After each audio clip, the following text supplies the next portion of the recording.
เฮามาเบิ่งข้อที่35เนาะของบทเรียนจดชั้นม .7 วิชาวิทยาศาสตร์ธรรมศาสตร์ในช่วงเรียน20202023-2024เนาะอยู่ในข้อนี้ก็จะเป็นภาคไฟฟ้าแม่เหล็กแหละเนาะคำถามขึ้นให้มาแม่นสายนันไฟฟ้า2เส้นวางขนานห่างกัน4 สังตียาว1 เมตรเท่ากันเลยเนาะและก็มีกระแสไฟฟ้าแลน2 แอมเปร์เนาะมีกระแสไฟฟ้า2 แอมเปร์แลนผ่านหรือว่าแลน2 แอมเปร์นั่นแหละในแลนผ่านเตละเส้นในทิศทางเดียวกันขอนแรงดึงดูดระหว่างสายนันไฟฟ้าทั้งสองมีขนาดเท่าใดเนาะให้เฮาซอกหาแรงดูดระหว่างสายไฟ2 เส้นดังกล่าวเนาะ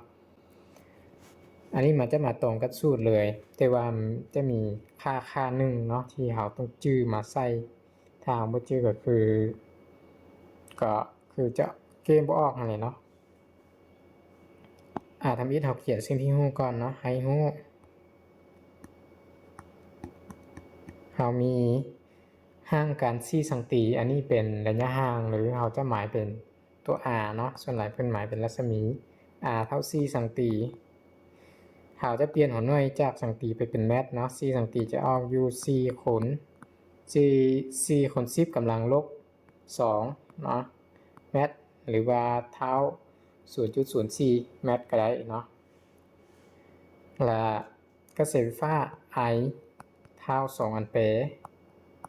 แบบนี้แล้วก็ตัวที่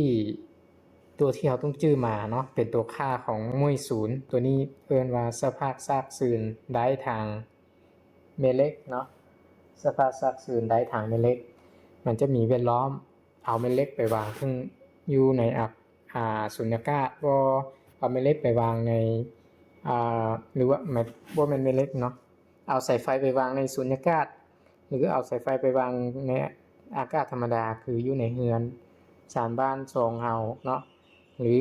เอาสายไฟไปวางในน้ำมันจะมีค่าตัวมวยนี้ต่างกันเนาะแต่ว่าอยู่ในสุญญากาศกับอยู่ในอากาศนี่คือกันเพิ่นก็เลยใช้คือปัจจุบันนี้เฮาใช้ไฟก็อยู่ในอากาศนั่นแหละเนาะ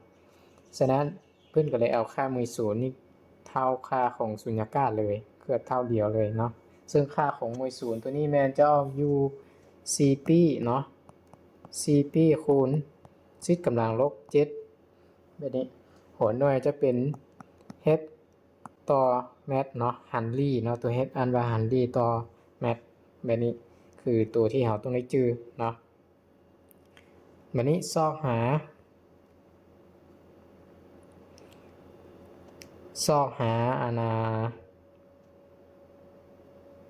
คอนแหงเนาะลืมไปซอกหาคอนแหงแต่ว่าอย่างบนกระแสไฟฟ้าเนาะกระแสไฟฟ้า2 แอมเปร์อยู่ถึงนี้หมายถึงกระแสไฟฟ้านี่แล่นผ่านเตละเส้นในทิศเดียวกันเตละเส้นหมายถึงมี2 เส้นเนาะ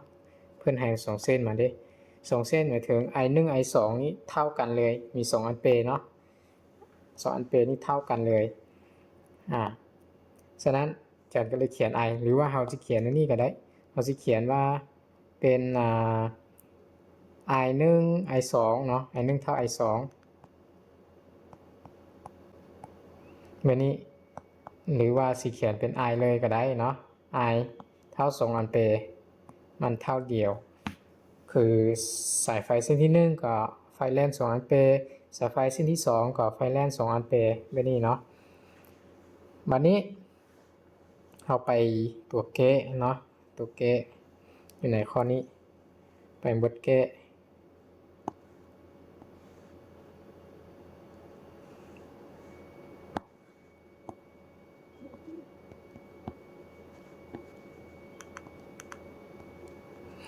บทเกะเราก็อิงตามสูตรเลยเนาะอิงตามสูตรเลยเพราะมันมาตรงกับสูตรในปืนแบบเรียนเลยเนาะตามสูตรขนแหงเท่ากับ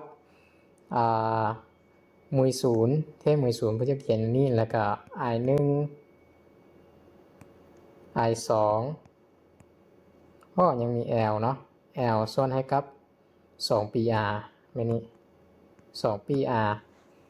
ฉะนั้นในสิ่งที่ฮู้นี่ยังมี1เมตรเนาะยาว1เมตรอาจารย์ยังบ่ได้เขียนอยู่ในนี้เนาะยาวนี่คือความยาว l 1เมตรฉะนั้นอาจารย์จะเขียนไว้ประมาณนี้ l เท่า1เมตรแบบนี้เนาะแล้วมาเกต่อวันนี้เราก็แทนค่าเลยเนาะก็จะได้อยู่ขอนแหงเท่าไปมือศูนย์ก็จะเป็นจะแทนไว้ถึงบัดเดียวเลยในศูนย์ก็จะเป็น4ปีคูณ10กำลังลบ7คูณ i 1 i 2เนาะคูณ i 1ก็จะเป็น2คูณ i 2ก็จะเป็นเลข2คือกันคูณ l ก็จะเป็นเลข1เนาะความยาว l เป็นเท่า1ส่วนให้กับ2ปีเมน4กำลังลบ2เนาะคูณให้กับ4กำลังลบ2อีก4คูณ10กำลังลบ2เตเนาะเดี๋ยวเอากลับมาเบิ่งพอมีตัวคัดได้เราก็คัดไปให้มันเมิดเนาะปีกับปีก็เมิดไปเลข2เอาเป็นว่าสิว่าอันใดเนาะอันนี้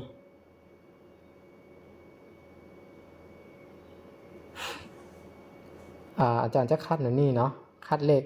2 1ตัวกับเลข2 1ตัวอยู่ลุงเนาะทางเทิงเหลือ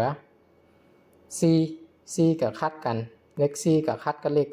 4แล้วเอาอาจารย์จะเลือกเปลี่ยนสีเนาะเพื่อให้มันสีตั้งกันเพื่อจะได้เบิ่งเข้าใจง่ายเนาะสีฟ้าเอาเป็นเลข2คัดเลข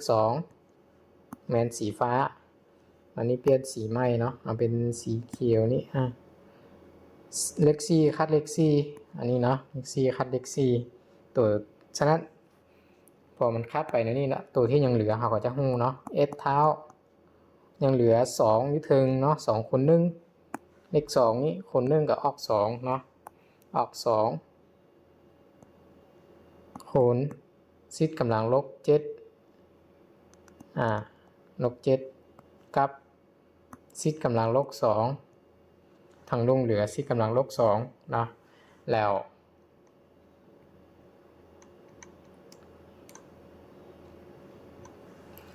เราจะเกเตตัวเลขกำลังมานี่นะจะได้อยู่